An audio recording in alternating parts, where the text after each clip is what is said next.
Hello and welcome to another episode of Great God Debates. Just very quickly, hopefully this time, I just wanted to address whether or not we can actually be certain a God exists or not. My last video was about prayer and how can we be certain, if things just happen anyway, that things are indeed the result of prayer. How could we ascertain whether it was as a result of the direct intervention of an external being? Well, this video sort of goes a little bit further than that,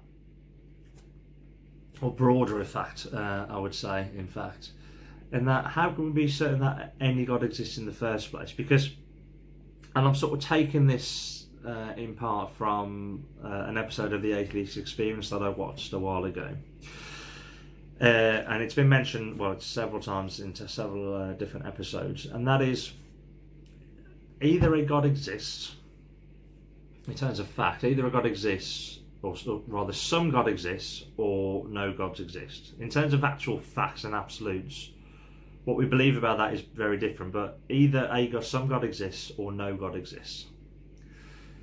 We can take that a little bit further as well, to say, well, either some God exists and manifests itself into reality in some sort of observable, testable way, or a God exists, or some God exists that doesn't manifest itself in some sort of detectable way, or no God exists. So now we have three potential options, okay? Well, if no God exists, then no God exists. I mean, and then we can just sort of call it a day. We're still not going to know about that, so they're still worth talking about. But if no God exists, then that's it.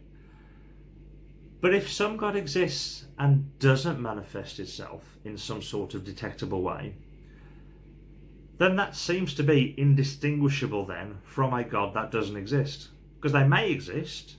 It may well be some God that has actually started the Big Bang, for example, but then leaves no obvious traces of that God existing, and therefore if it's not detectable, then it's indistinguishable from a God that doesn't exist. So actually those two are essentially the same in terms of how we look at it. So then that leaves us with the option that some God exists and manifests itself in some sort of detectable way. Now, there are still issues with that particular stance, because if this God does exist, or some God does exist and manifests itself in a detectable way in some form in our reality, then what we could detect are what we would call the phenomenon, okay?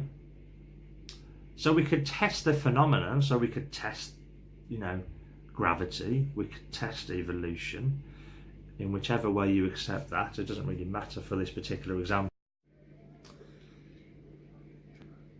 And we can test stars, moon, how gravity works, as I've said. There's lots of things that we could test, but that's all we could see, that's all we can test. There's no guaranteed way or any clear way of being able to know whether what we can observe in our reality is actually the direct result of anything that's beyond our reality. The natural world and universe, we can be pretty confident exists, because to be honest, we've only got our senses to rely on anyway, so it's all we can use. But there's no way of actually being able to test whether, or at least at the moment, I don't know if there ever will be, the actual underlying cause, because we can talk about all sorts of natural causes for things, and science does a pretty good job of explaining a lot of those. And lots of people get confused with what science is, what it does. Some people misunderstand and misconstrue science to be something that tries to tell us everything about truth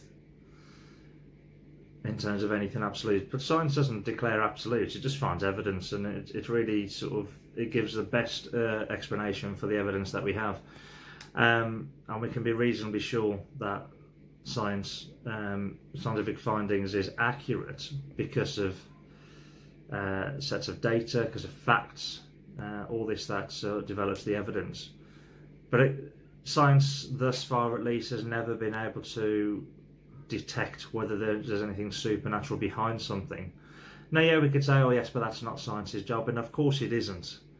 But I'm not quite sure whose job or what job it is then, because if science isn't going to give us that answer, I'm more than happy to explore other means. But we need to make sure it's reliable. How can we make sure that it's reliable? Because somebody might say, yes, this is God, but just because you say it, because you think it or you believe it, that still doesn't tell us whether it is. As I've said before, lots of people from different faiths will give their own reasons behind something. So that's not really evidence, it's just you believe it. So we have issues, unfortunately, in terms of being able to actually ascertain whether or not a God exists. To me, it's incredibly unclear, and I don't think it should be unclear if it was true. But there we go. What else can I say about that other than it's not clear? There doesn't seem to be an obvious detectable way. So why believe it? I certainly haven't got no good reason to believe it.